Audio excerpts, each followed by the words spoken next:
of Miss Palapag 2021. Unfortunately, Ayla will not be joining us tonight. So it will be Miss Palapag 2021 first runner-up who will do the farewell walk and will turn over the title. Because as a rule, whenever the winner cannot fulfill her duties, the first runner-up will take over.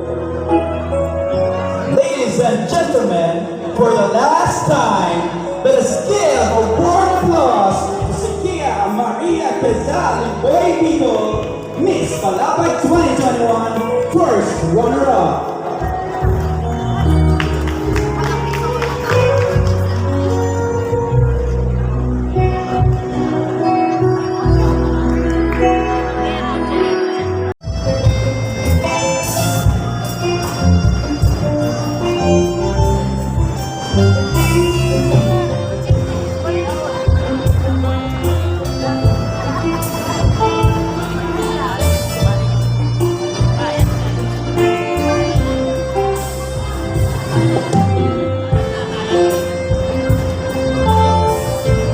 Thank you, Miss Sakia Maria Quezal 2022. How about our Miss Palapag first runner-up?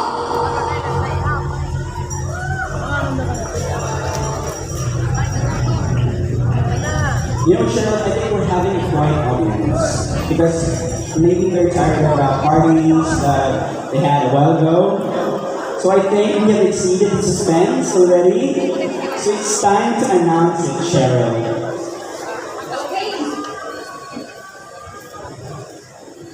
Okay then, our Miss Palapag 2022 is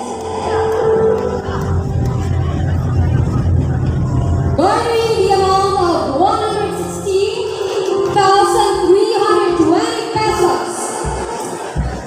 Well, our first runner-up garnered an amount of 98,060 pesos. Just 2,000 amount over second runner-up. Close call. Yes, Ivan, that's too close.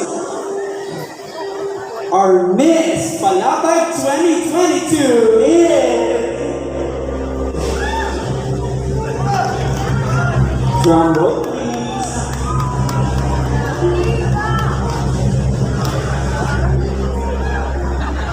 Congratulations, candidate number 2, Kia Joy Bernardino Yanes from Iganang Barangay. You are our Miss Palapag 2022. Congratulations to our candidate number 1, Miss Jara Michael Ferreras from Dapat Sector. For being the first runner-up.